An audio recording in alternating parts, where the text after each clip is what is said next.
right, everybody, welcome to Tri-State Champs. We've got one city, one family, two sisters, and probably more trouble than I knew I was going to bite off in a single session in Zoom.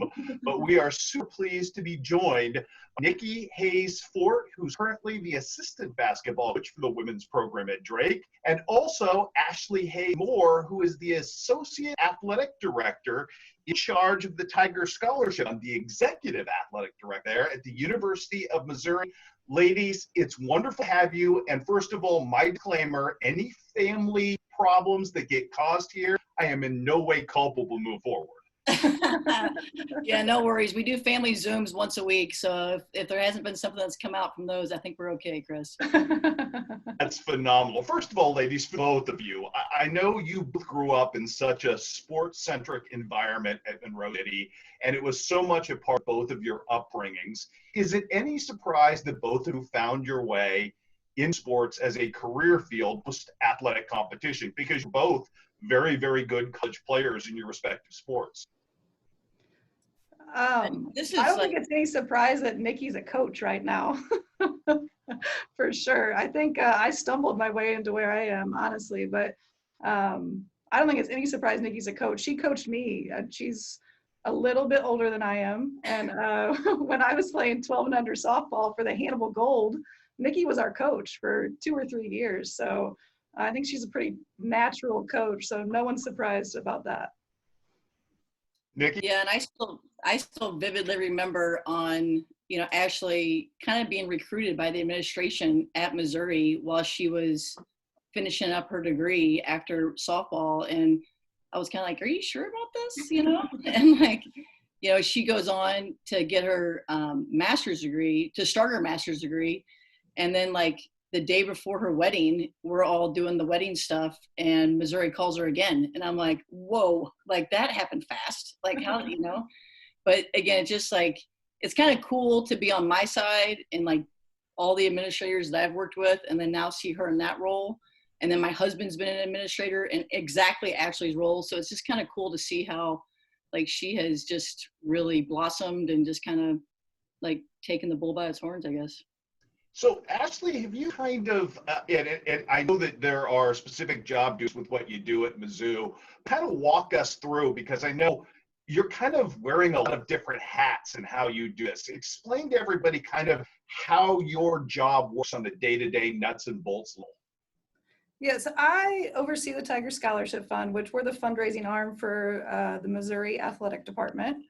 And I guess when I first started at the Tiger Scholarship Fund, I was an intern back in 2006.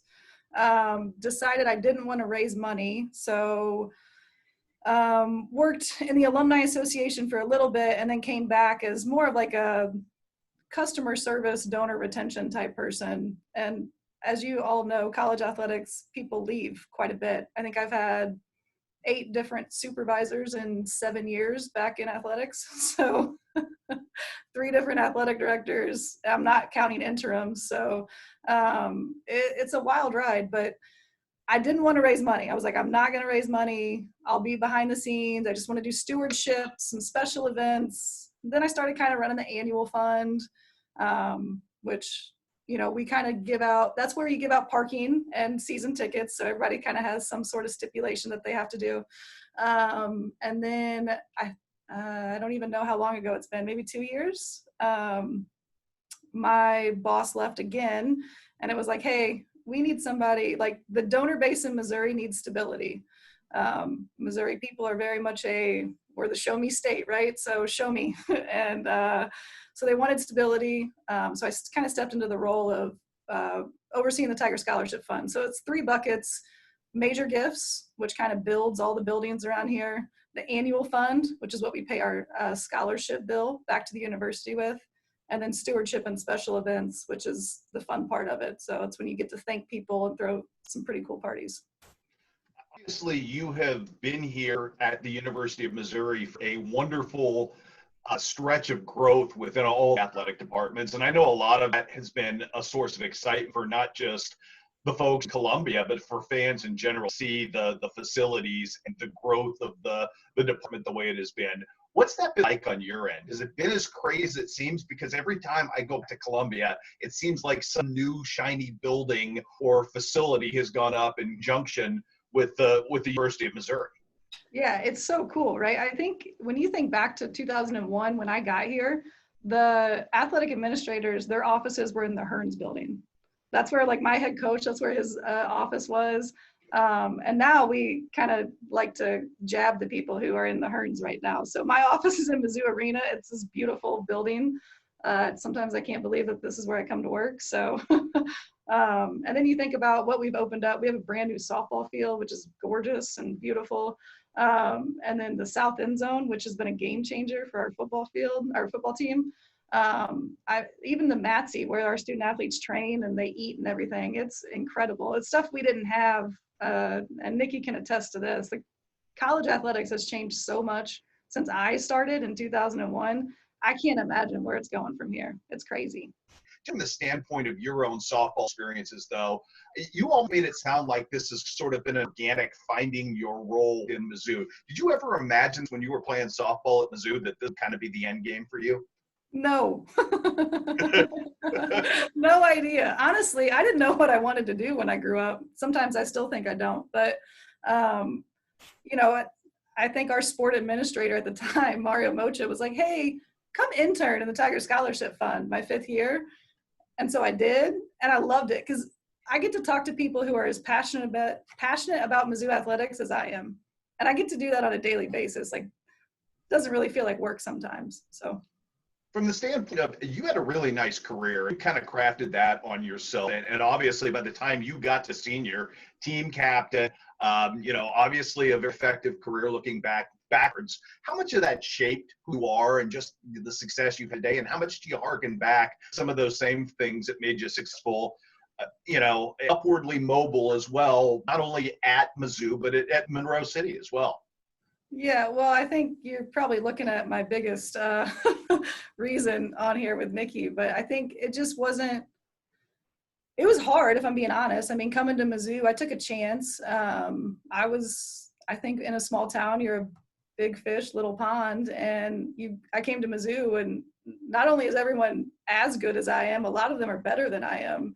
And you're fighting for your spot every day. And I think sports teaches you a lot.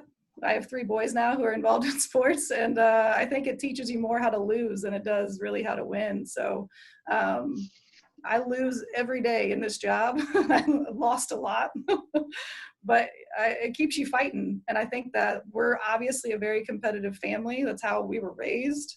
That, you know, if you get knocked down, you keep getting back up. So I think, honestly, coming to Mizzou and being pushed to be better every single day in practice and every single day in the summer, it taught me a lot. And honestly, the coach who brought me here was fired after my freshman year. So it teaches you how to be adaptable.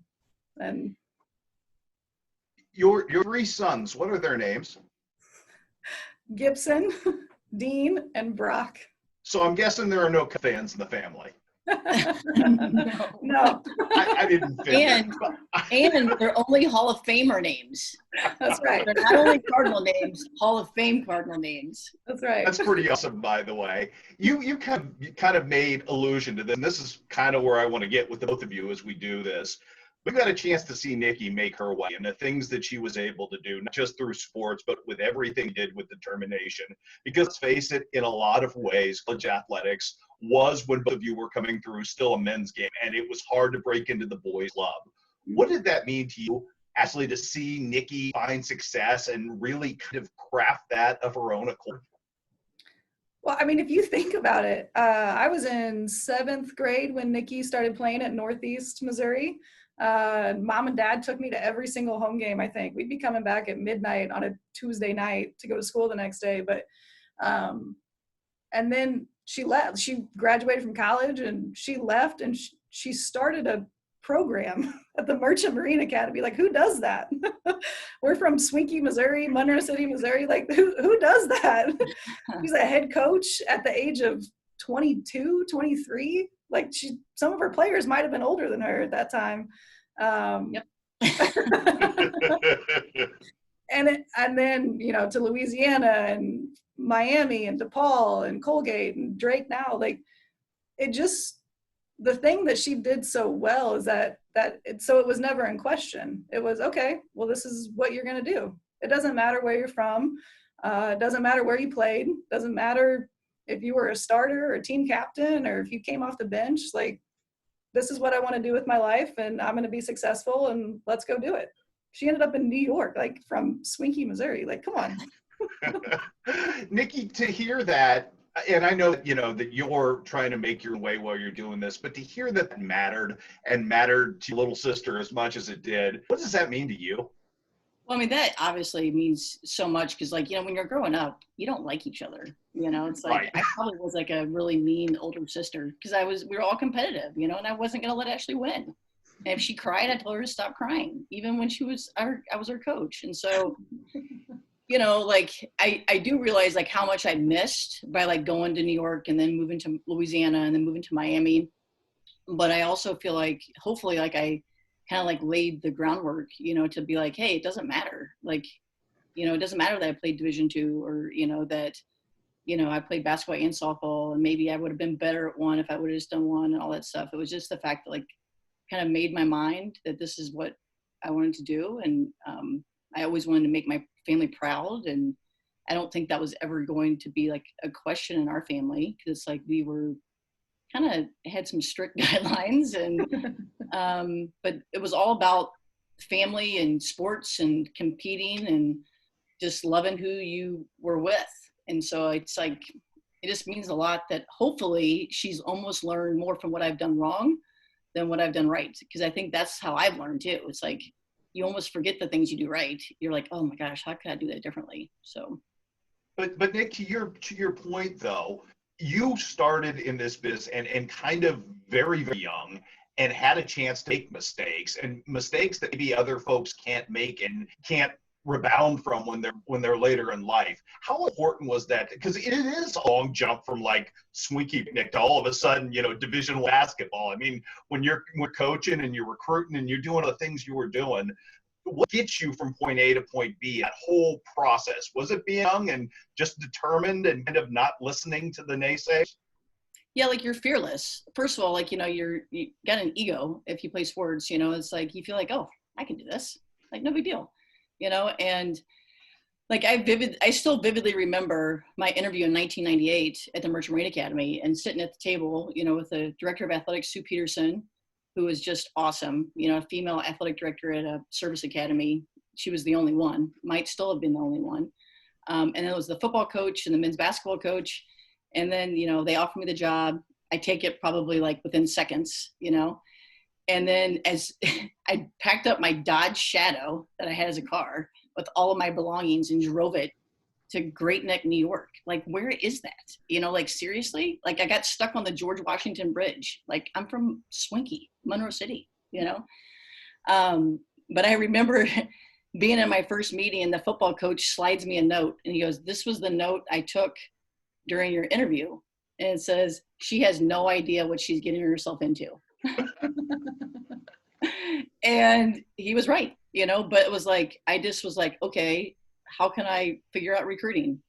Like, how can I figure this out? So, cause I didn't know, like, I just got done playing in May, So I went and I would sit in football meetings, or I'd sit in the men's basketball like meetings and just like, hey, I would call every coach. I called Jay Wright. He was at Hofstra at the time. And Jay, I know, I love Jay Wright, but anyway, like, the volleyball coach at the Merchant Marine Academy, his wife was the soccer coach at Hofstra. And so I called Jay. There was all these connections, and all of a sudden, like, I'm sitting at Jay Wright's practice, and I just did that for like the first 6 months. I just called everybody, like, got lost in Jersey City, which is not a good place to get lost, but then it was just like, yeah, you think you can do it and you figure it out, and it's like sink or swim. If you don't figure it out, no one else is going to figure it out for you. If I can interject here about Hofstra, a fun little not known fact. Jim Sturk, I somehow convinced that crazy man to put me on the Mizzou softball coaching search. We hired Larissa Anderson, and I got in touch with Larissa Anderson because of Nikki's connections at Hofstra. Such a small world, isn't it? I mean, it really is. Nikki, from the standpoint, and I've always been fascinated about this because this a large part of your job is recruiting. And you are who you are who your upbringing makes you are who your family is. How much do the tones and the templates of all those things, when you start talking to recruits, kind of influence who you want to chase? I know talent is a huge part of it, and I'm not taking that of it. But you're looking for fits and you're looking for connections and you're looking for people who you think can succeed in adverse circumstances because your job largely depends on it on an everyday basis. What part of that recruiting to you, just kind of knowing for your whole life experience rather than just the sports itself? Yeah, well, obviously, in basketball, you have to be able to make baskets, but that's nothing to do with, people. I love it when I talk to coaches and they're like, oh, yeah, I got a great shooter. I'm like, is she a maker? Like, let's go back to that. But, yeah, I mean, obviously, Jenny's done such a great job here at Drake of like just defining the culture. And it is all about culture and kind of like, and we want kids that love each other and love Drake and love basketball and love to compete.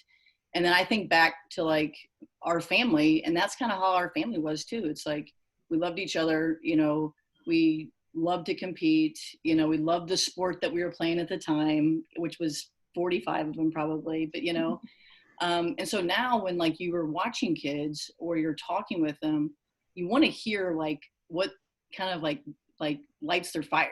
And it's like, if you have to like force them out of bed or like force them like to go do ball handling right now, like in the driveway, it's probably not going to lead to a lot of success, and it's like, I think that, like our parents were never pushing us out the door. We just did it. We just sort of like, let's go, I was like begging, hey, can I go to town? Can I do this? Can I do this? Can I go play? Can I go, go on this team? And, you want kids that just have that excitement and that passion. Because then one, that's going to lead to better culture, kids that like want to help each other, that they don't care if they get the credit. They just want the team to get credit. So you can kind of see that. You can hear that definitely now. I mean, we're doing these Zoom calls with recruits and, you can kind of see, like, do they look you in the eye? Do they smile? Like when you start talking about basketball, like our offense, do they like light up or are they like looking at their phone? So the ability to look someone in the eye right now is just an amazing thing, and because he never would have thought that back in like 1991, Coach Bob Plur's basketball practice. I can't imagine looking at the floor, but the fact that you survived the floor, I mean, that's a real credit to everybody, isn't it? I'm sorry, I had to jab him at some point in this because I know he will be watching at some point. Nicky survived. He left my senior year. He couldn't take it anymore. That's right. You chased him off. I'm the annoying little sister that chases everybody off. So Nikki, I'm not doing my job if I don't ask you this. Your business is really, really hard. I don't think you learn anything in this business about yourself until adversity comes in. Post Colgate, what did you learn about yourself and kind of what was the whole takeaway for you from that? Definitely like resiliency, and to like learn like what's important. I think that probably something I would have done differently is like not put so much weight into certain baskets. I should have just been like, whatever, I'll figure that out later. And I'm just going to focus on this. And I guess, really spread myself too thin. And, so realizing like you have to have a lot of hats, especially as a head coach, but you can pick which hat stays on the longest, and I don't think I did that well enough. And so now it's like, it's easier obviously as an assistant to just wear certain hats, and then I kind of, like Jenny and I have a great relationship, and I feel like I'm such a better assistant coach now, like after the Colgate experience, because there's just times when like as a head coach, it's lonely, man. Like you're like, you feel like the world's caving and like you might have just won a huge game and it's still just like, it's just a crazy thing. I've also learned that it's really nice to be closer to family.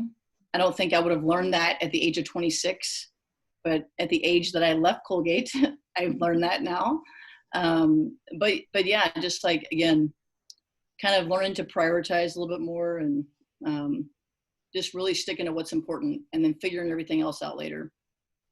Well, ladies, for both of you, obviously Monroe City is important in who you are and the success you've had. What's your favorite takeaways, both from those experiences and just being Lady Panthers in any sport, in any realm, or maybe it's not sports at all?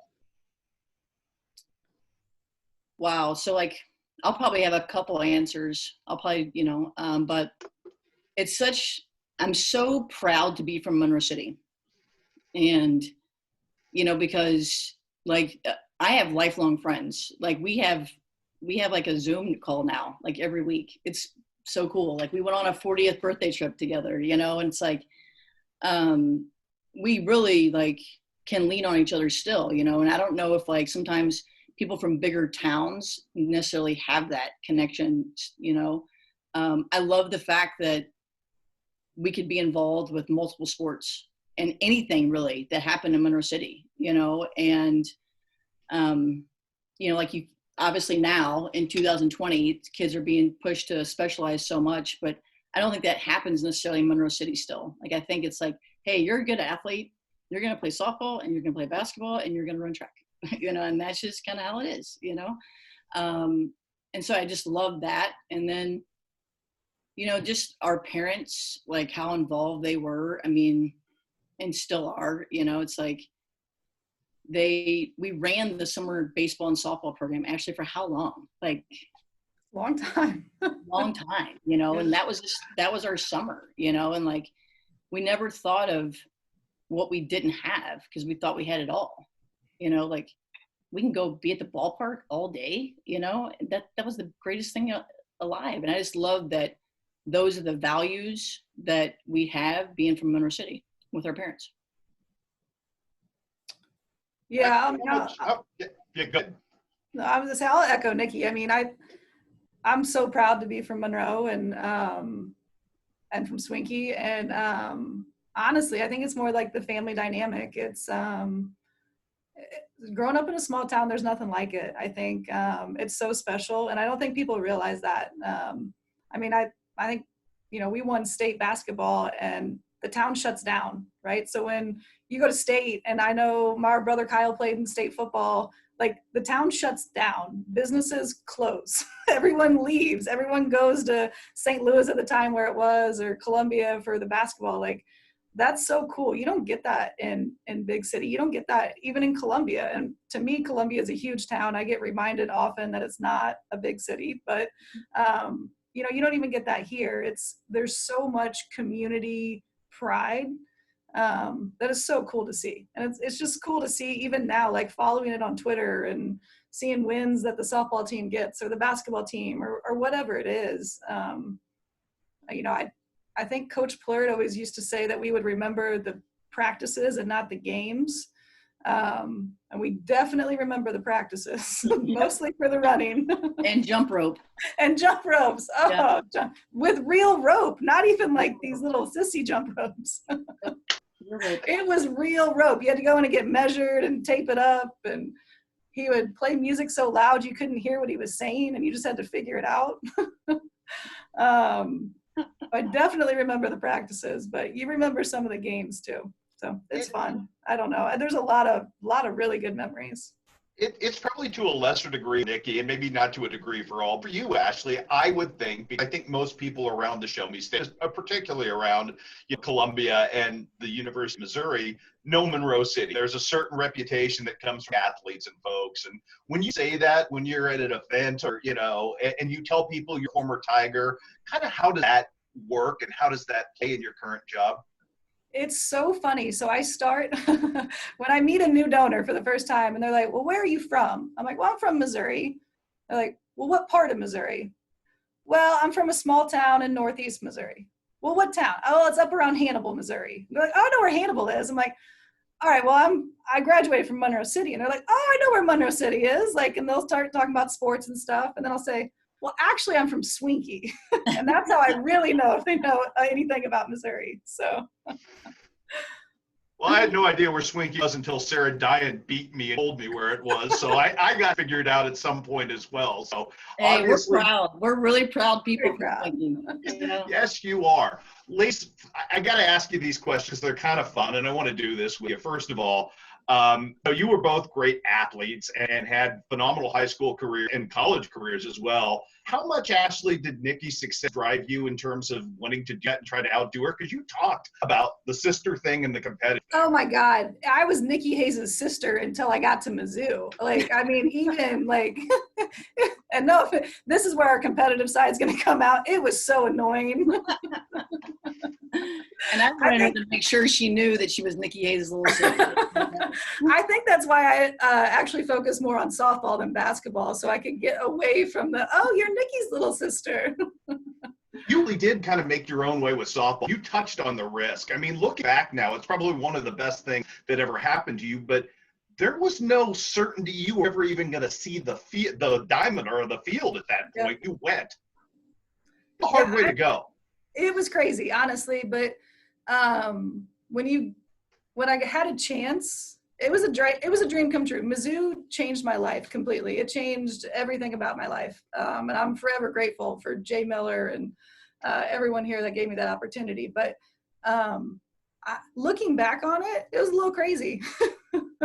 I didn't have a guarantee. I was a recruited walk-on, and I didn't see the field much my freshman year. I was a pinch runner. And to be able to work my way into it, I think it's one of the things I'm most proud of, that I didn't have a scholarship, and I worked hard. I worked really, really hard because I had to. I was surrounded by people who were better than me and who were trained and had all sorts of, they were specialized in softball, whereas I didn't. So it was a little crazy. I know I talked to Nikki a lot about it. I talked to my dad a lot about it before I made the decision. But when you have that opportunity to fulfill a life's dream of putting on a jersey that says Mizzou across it, you got to take your shot. Chris, one of my proudest moments, probably, obviously until Ashley started having kids, but was when I was at Nicholls State, and this was in the land, this was still in the time of messages, and I come home and I have a message and I hit the button and it's Ashley and she's crying and I can't quite tell what she's saying, but she's telling me that like she got her jersey and she's on the team, and it was like, because I remember those phone calls, and she had lots of opportunities to go to schools for full scholarships and all this stuff. She was a pitcher in high school and all that, and she, we would talk about it, and she was just like, I've always wanted to be a Tiger. And I'm like, all right, good luck. But that was like super cool. I wish we still had, answer machines. I probably, believe me, in all these boxes in my house, I probably still have that answer machine, but it's just a really cool moment. Nikki, from your standpoint, I know that I've talked to people who've competed against you. There was never any doubt with people who competed against you and you. But was there a moment where you kind of knew you belonged an athlete? Like in real competition or the playground? Either way, whatever defines it. Yeah. So in Swinkie, I was the only girl of there was 5 boys. And we were all the same class, and we all grew up, our moms did coffee together, where basically they just would go and talk and, and all the kids would just play. And I was the only girl that the boys would let play, and that to me, I was kind of it was a young age, but it's I didn't know what respect meant, but, it's they respect me. They think I'm good, So that for sure. And then just, probably there's so many Monroe City moments of playing against some really great players. We only had softball my senior year. I was a very subpar volleyball player up to that point, very much. I did it because, again, I was an athlete and they told me I had to. But we only had softball my senior year. So that was really cool to be able to be part of that first team. Playing AAU, I think I was 16 and we played against Christian Focal and Neil Ivey, who just now became the head coach at Notre Dame. And at the end of the game, and I remember we lost in double overtime. It was 108 to 104. and just being completely exhausted, right? And at the end of the game, the coach came up to me and goes, "Would you like to be on our team?" You know, and I was like, "What? You just beat us," you know? And I didn't know who Kristen Focal and Neil Ivey were. I'm like, I'm from Monroe City. I don't know who these St. Louis kids are, you know, whatever. But so that was cool. And then, yeah, I mean, there's just so many cool, like, Truman State stories. And, you know, I think, yeah, it was just, there's a lot. There's a lot. I mean, I'm old. So I can assure you, you're not that old.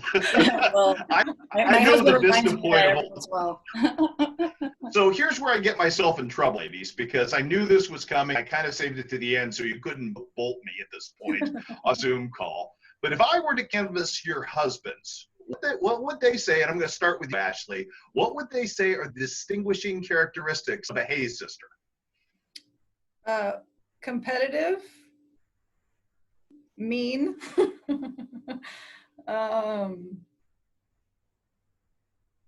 athletic, clearly. I mean, Clearly. clearly. That's number one.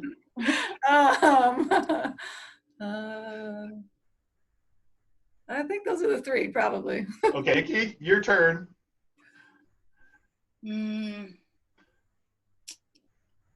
Definitely athletic, competitive, mean. Are those the three you said, Ashley? Yeah. They would also might be a little scared to answer your question. Yeah. I think Well, they should be.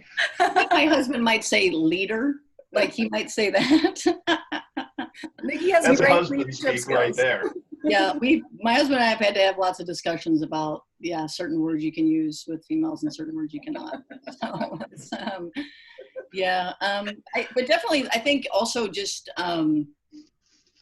like maybe like family, because like my husband's from a super small family, and he's always like just amazed that our family just always comes together, and it's like people just keep coming. You know, there's just more and more people.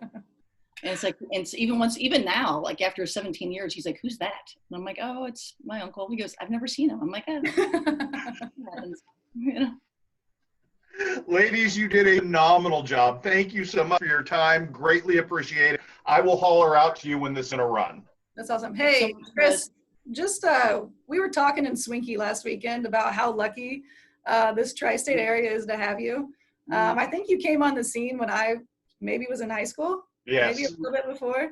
I mean, to have you there right now doing these really cool stories, like there's not a lot of places like that have the opportunity to have someone like you cover their towns and their sport. Well, you ladies are far too kind. You are very kind. It is my pleasure because it's been a treat. You actually hit the nail on the head there. Like you bring so much happiness to like our parents. Yes. Like my mom. Well, I'm glad to hear that. That makes my mom day. And dad are always so happy when you run like anything. If like anyone, well, us of course, but of course. Yeah, but when like when you do things like this of people that like we played against or that they know, and they just just like Ashley said, just brings so much happiness right now when like so many people are just at home by themselves and just really lucky. Great job. Well, I appreciate you saying that because that was the goal of this. Because if I have to talk about COVID-19 one more time, I'm done. Oh, preach. It's awful. It's just